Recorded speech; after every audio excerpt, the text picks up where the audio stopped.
I never thought my own family would try to bar me from my father's 60th birthday celebration.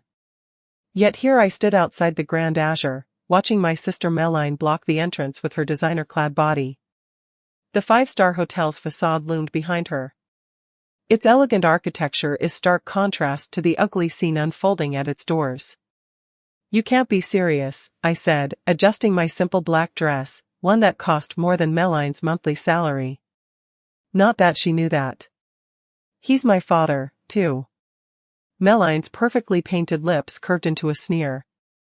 "Look, Catherine, this isn't some casual dinner at Applebee's. The Grand Azure is exclusive." She emphasized the word like it was beyond my comprehension.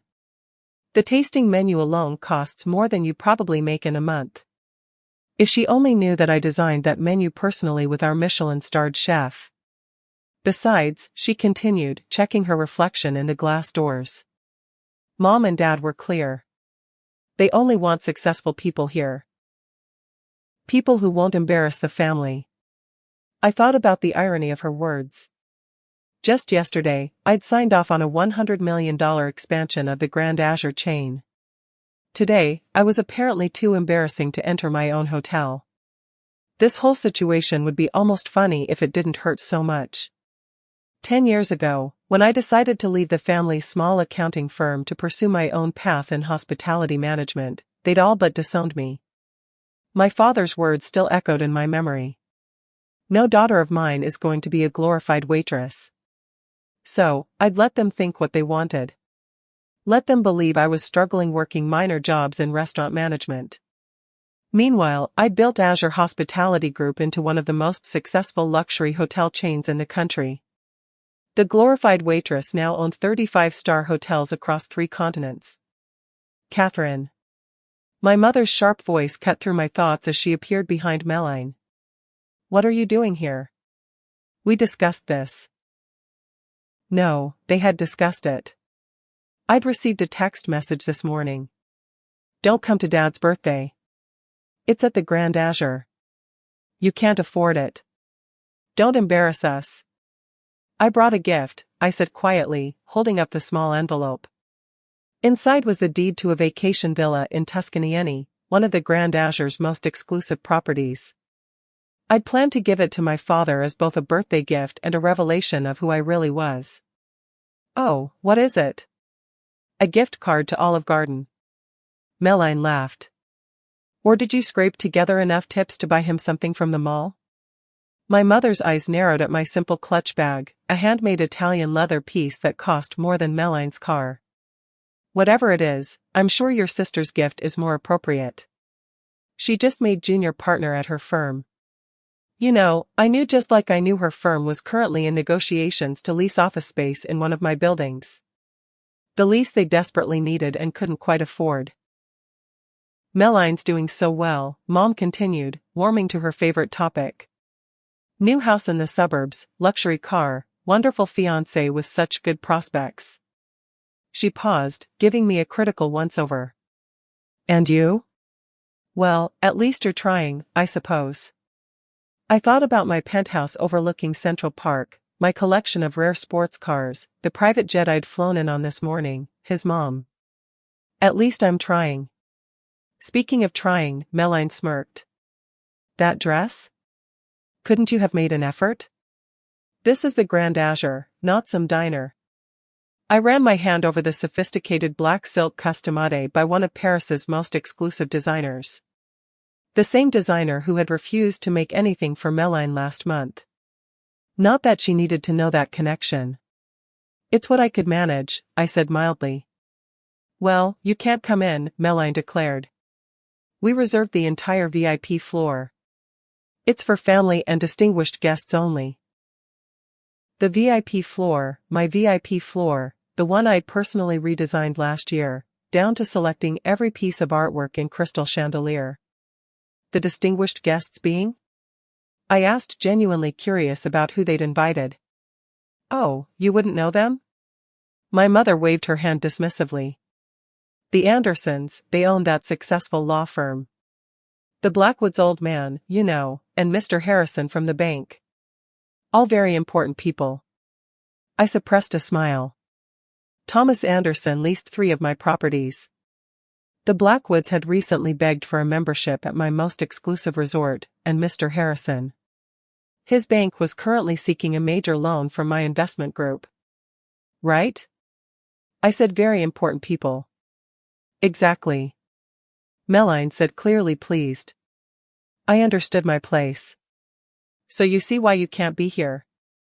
What would people think if they knew Dad's failure of a daughter was serving their drinks? Meline?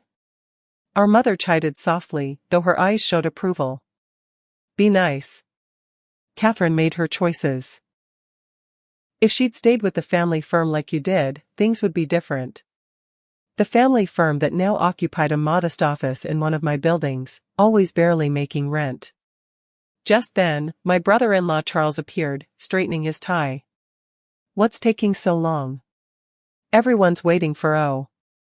He spotted me and his face dropped. Catherine, didn't expect to see you here. Clearly not, I replied. Charles just made vice president at his bank. My mother announced proudly. Junior vice president. I corrected automatically, knowing his exact position because his bank handled some of my smaller accounts. Well, it's more impressive than whatever you're doing. Meline snapped. What is it now? Assistant manager at some chain restaurant. I thought about the board meeting I'd left early this morning where we discussed acquiring that very bank Charles worked for. The paperwork was probably still sitting on my desk upstairs in my private office. Something like that, I said. This is ridiculous, my mother declared. Catherine, just go. You're making a scene. I'll tell your father. You couldn't make it. Couldn't afford it. You mean, Meline added with a laugh. I looked past them through the grand entrance at the hotel I'd built from the ground up. At the marble floors I'd selected, the crystal chandeliers I'd commissioned, the artwork I'd personally curated, all of it, every inch was mine. For a moment, I considered walking away. Let them have their party. Let them keep believing what they wanted to believe. But then I remembered something my first mentor had told me. Success doesn't mean anything if you can't stand up for yourself.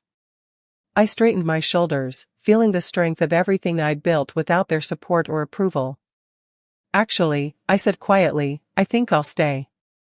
Before my mother could respond, the heavy glass doors swung open and James, my head of security, stepped out. He'd been with me since I bought my first struggling hotel 7 years ago, helping transform it into the flagship of the Azure chain. Is everything all right here, Madam Co? His voice carried clearly across the entrance. Your usual table is ready, and Chef Michel held the menu, tasting for your approval. The silence that followed was deafening. Meline's mouth fell open, her perfectly applied lipstick suddenly garish against her pale face. My mother gripped the brass door handle for support. James. I smiled warmly. Perfect timing. My family was just explaining how I couldn't afford to dine here. Ma'am. He looked genuinely confused. But you own the entire hotel chain. Yes, I do. I turned to my stunned family. Shall we go inside? I believe you've reserved the VIP floor. My VIP floor, to be precise. Charles found his voice first. This is some kind of joke. You're just a restaurant manager. Actually, James interjected professionally. Miss Catherine is the founder and CEO of Azure Hospitality Group. She owns all 35 Grand Azure hotels worldwide along with our resort properties and restaurant chains. Meline's designer clutch slipped from her fingers, clattering on the marble steps. But that's impossible. The Grand Azure is worth billions. I finished for her, which makes your comment about me not being able to afford the tasting menu rather amusing. I stepped past them into my hotel's lobby, where the staff immediately straightened to attention. Good evening, Miss Catherine, my front desk manager called out. The executive suite is prepared for your father's birthday celebration. Thank you, Sarah. I turned back to my family, still frozen in the doorway. Coming. They followed me in silence, looking around as if seeing the hotel for the first time. Every staff member we passed greeted me by name, each showing the genuine respect I'd earned through years of hands-on leadership. "But your dress," my mother finally managed, staring at my simple black dress with new eyes. "Custom made in Paris. Around $30,000, I believe. I have a terrible habit of not checking price tags anymore." I led them to the private elevator, the one that required a special key I pulled from my clutch. Unlike Meline's dress, which I believe is a knockoff, the real Valentino collection hasn't been released yet. I know because I attended the private showing last month. The elevator doors opened directly into the VIP lounge where my father's birthday celebration was in full swing. The room fell silent as we entered. "Catherine." My father stood up from his place at the head table, his face a mix of shock and confusion. "What are you doing here? Your mother said you couldn't dash afford it." I finished walking over to him. "Happy birthday. I hope you don't mind that I'm crashing the party in my own hotel." "You're at a hotel." Mr. Harrison from the bank stepped forward, his face breaking into a relieved smile. "Miss Catherine, I had no idea you were related to James Thompson.